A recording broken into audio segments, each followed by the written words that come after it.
Hey tubers, Mark coming at you with a little introspection Tuesday. So a lot going on in the hobby right now, right? Um, prices going crazy. Some of us have been in the game for a long time. Values are going up. Not real sure what to do about it, right? We don't know, you know, whether it's time to cash in, whether we keep buying stuff up now because it's going to keep going higher, etc., etc. And it got me thinking a little bit because I've seen some videos and stuff, and I guess apparently there's some purists out there that say, "Oh, I'll never sell this, I'll never sell that," and kind of naysaying other people for doing those types of things. I don't necessarily know who all those people are, just people I watch reference them, but I don't watch a whole lot of stuff with negativity in it, so I don't specifically know who those folks are. But what I will say is, um, we kind of have to be self aware. We got to know our why within the hobby. What are we doing? Why are we doing it? To have that little bit of guiding light, some vision to what we're doing. And so it got me thinking a little bit about, you know, why I do what I do within the hobby. So I'm going to offer kind of what I do out there, and maybe it'll get you thinking. Maybe it'll help some people along in their journeys, figuring some things out, because it helps guide me. And so I'll start with, you know, three reasons why I collect graded cards, and then I'll talk about a little bit more about how knowing my why and that vision of what drives me in the hobby, and how I go about making decisions in the future. So first, I got three reasons for you why I collect graded cards. First one is it produces value. You take a raw card, you slab it, you get a good grade. Not only do you, obviously you got it takes a couple bucks to get the thing graded and everything like that, but um, it has a recognized value afterwards, and it can't be denied. And then I collect PSA because over my time collecting, because I had SGCs, I had BVGs and things like that, gold bars and stuff, but PSA just consistently won out. And while we love this hobby and it's collecting is a fantastic thing, you know, we put a lot of time and effort into it. We want to reap some benefits of that. Not it doesn't have to necessarily be straight up monetary gain, but it can't be for naught either, right? If I'm in here, in the office, toiling away on the weekends or something like that, I don't do as much as at night times and stuff because you're doing the kids and things. But when I'm doing those things and the wife is giving me the stank eye or something like that, you want to know that you're doing these for a purpose. So I collect graded cards, one, because it produces value. I collected raw cards for years and years, but it just became some level of just accumulation, and I needed a little bit something more. And so getting value out of the things that I was collecting up um, is something that drives me. And I keep an eye on that. It's not a number one all the time, but it makes sense to me because if not, I could be doing something else. Whether it's a side hustle or just, you know, working harder at my own primary job or something, which I like to think I work pretty hard at, but to somehow get ahead or whatever. You know, I gotta provide. I gotta do those things for my family. So I don't want to necessarily be spinning my wheels on a hobby if I'm just pissing money away at the same time. Number two, I just think the cards are more desirable. You know, I like the way a card looks in a PSA case. It's protected. I don't need to buy a magnetic or anything like that. It looks good. I honestly think, when I see a raw card, I I don't think it's reached its potential yet. I want to get that slab and at least confirm what I think about it, but I want to confirm what it is because a nice label tells me, hey, this is what's in here. And it's protected. We got some UV protection in here. We got some serial number in case somebody steals it. I just find everything about it more desirable. I like the consistency of PSA. Even when they've changed the labels, they still look pretty close to the same. Um, I just find it more desirable every which way. Do I want that card raw? Not really.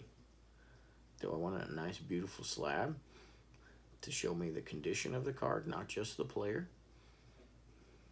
I do. Do I want to be able to reflect quickly on the year that it came from?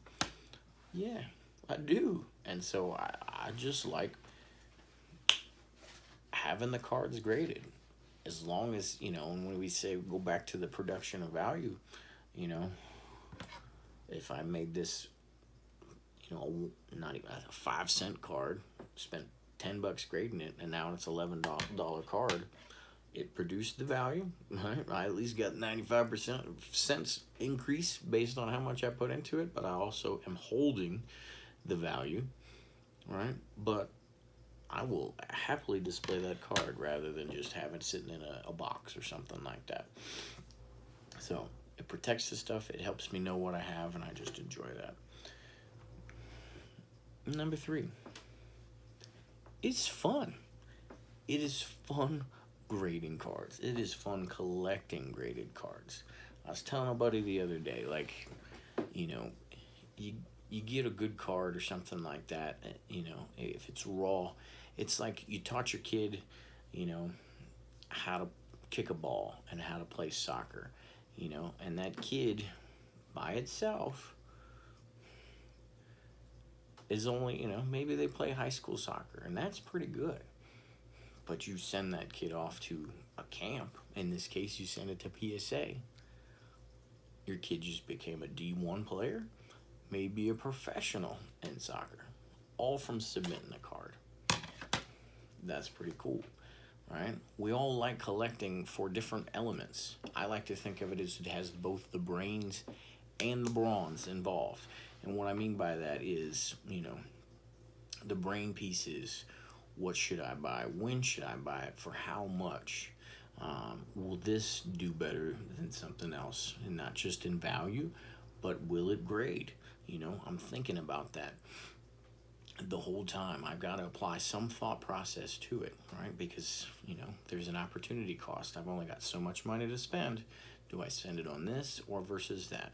It's got the brain in that. So I do that with raw cards, but I get an extra piece of it when I'm thinking about what should I submit and what grade is it going to come back?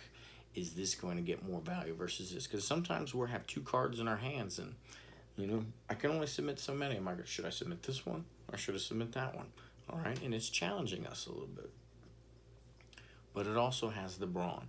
Just the same as we're buying raw cards or something like that on eBay and we're scrolling, we literally get effort, or we literally put effort in and we get a return based on that effort because we're finding stuff. The thrill of the hunt. You guys know what I'm talking about. The thrill of the hunt.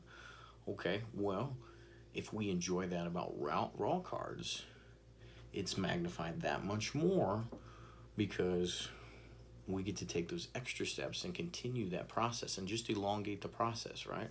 I'm collecting stuff, I got all the cards I want or whatever. Well, I just stretch that process out, and when I made it longer, there's actually a higher reward.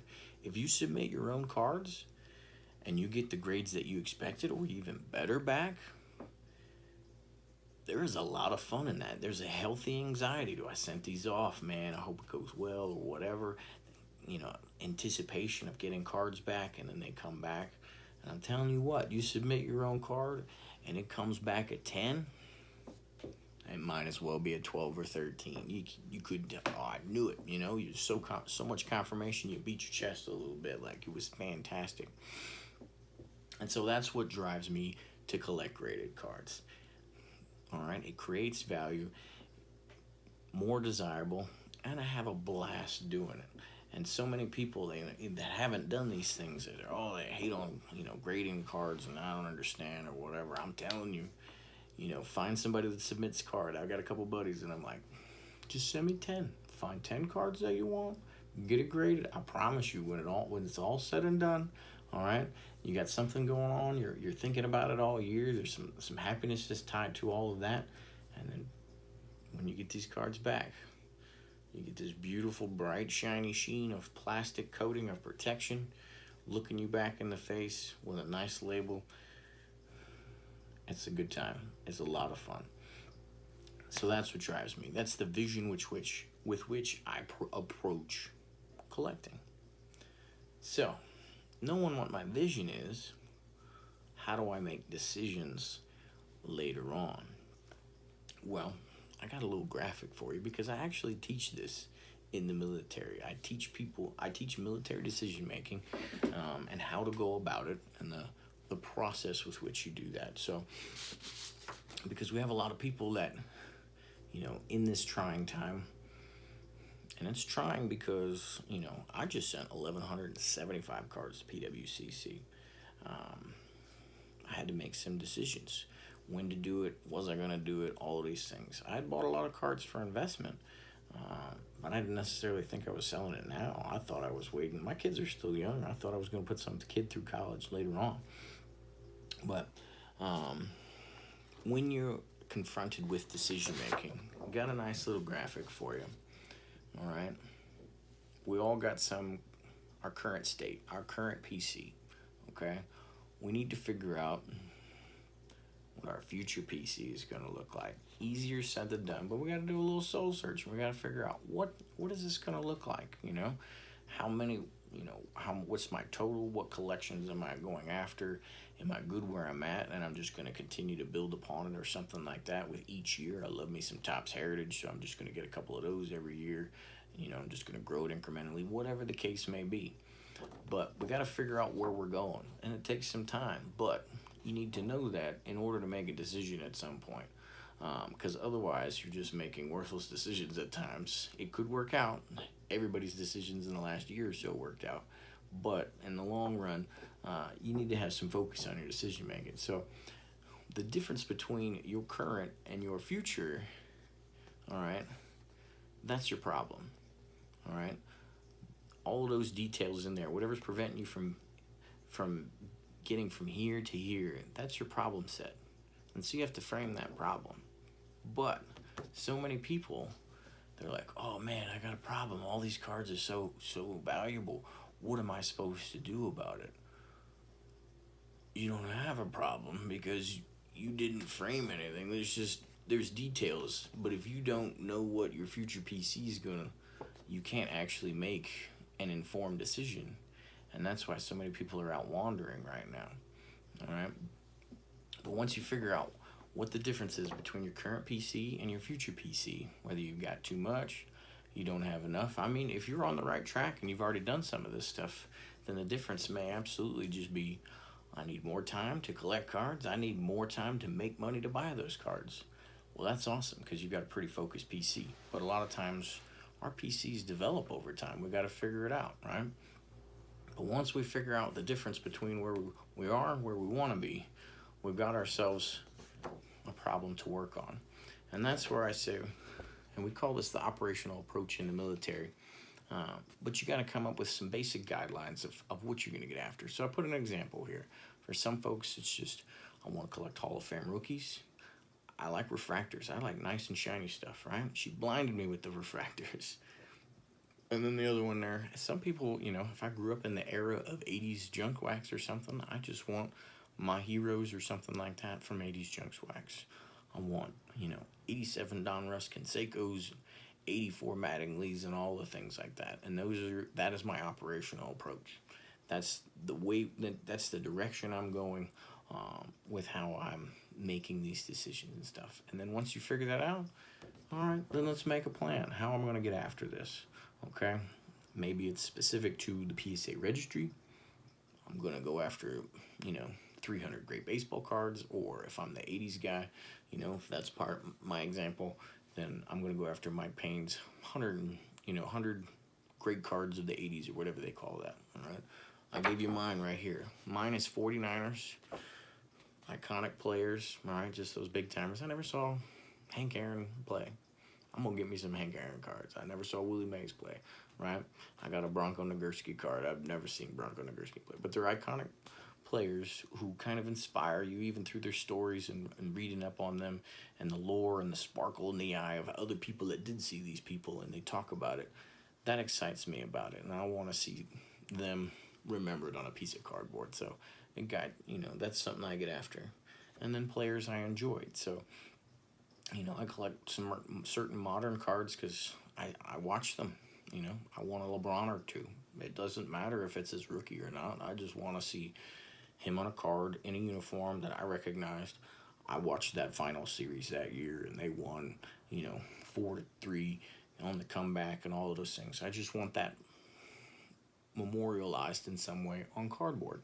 So that's what guides me. So when I realized that, and I had to make some decisions because I was starting to get a little too card rich with these values and everything else like that. Well, I looked at it and I was like, at no point does it say I have to have all of these Hall of Fame rookies. That's not what's guiding me. And even if I thought, maybe, I wanted to do that at some point, before when I was up here, I just realized, this could never involve 51 Mantles and 51 Mazes and all the others in between, the 16 Sporting News Babe Ruth, all the Gaudies or whatever, like those just key rookies and stuff were never going to be feasible. So I never even built that into what my future PC was going to look like. So if I picked up a bunch of those along the way because I wasn't doing it, in a focused manner, well, I really don't have to have that much issue in selling those types of things off because that's not where my focus at. My operational approach is not there. So I didn't have a problem getting rid of 1,175 cards. Now, you've seen in the last couple mail days, I picked up some random cards of iconic players. It's, I sold my Ray Nitschke rookie or I sent it off to PWCC, but he's an iconic player that I want to get. So I picked up another card. It didn't have to be his rookie. I could save plenty of money doing that. So that's just a couple of cents on that. I teach that to a lot of military folks to focus on what they're doing. If they have a guiding light, here's a vision. In the military, we have institutional values that you get after. You kind of have to do enough introspection as a collector that you're self-aware enough to know what your values are in regards to your collection. We have to do it in life. We do it for our jobs. We do it, as men, as fathers, as husbands. We got to be self-aware. We got to do these things for our collections as well. And, when it comes down to it, I don't need to die as having the best collection there ever was. I'll always have a collection that people know that effort was put in there or whatever, but, I can get that just off of, the types and the variety of iconic players I have, the, depth and breadth that I have of 49ers cards. And, you'll know what era I grew up watching sports in and how I continue to watch sports because, I got after players that, cards of players that I enjoyed. So, I don't know if that made sense to you. Sometimes it's a little easier to teach it in a military fashion and under those settings because I actually talk about it and, with specific approaches and campaigns and things like that, or how you run your business day to day, or do your business at work on a day-to-day basis or whatever. But if nobody's heard those types of things before, hopefully it's got some juices flowing or something to at some point where people take a step back and they go about things a little bit methodically, so that they can continue to drive themselves forward. All right, a lot of folks were sitting on a lot of value in cards and things like that, and some folks are just out there wandering or whatever. Again, in this environment right now, you probably can't make a ton of bad decisions. Sure, maybe you sold it a little bit earlier than before, but we can always hold it on to it longer, and it'll probably be more valuable in the long run, because these are legitimate commodities. But we will have a lot less regrets if we go after it in a planned way, where you know where you are, where you're trying to go, and some basic things that are going to help you get there, to help you focus.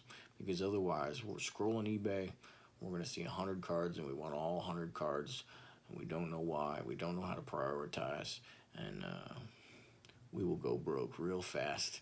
And we've all come close and had to pull ourselves away from the eBay app or from the auction houses websites, or some card show or something like that. So that's what I got for you. Introspection Tuesday. How many of you hung out for 20 minutes on that? But thanks for watching. Till next time.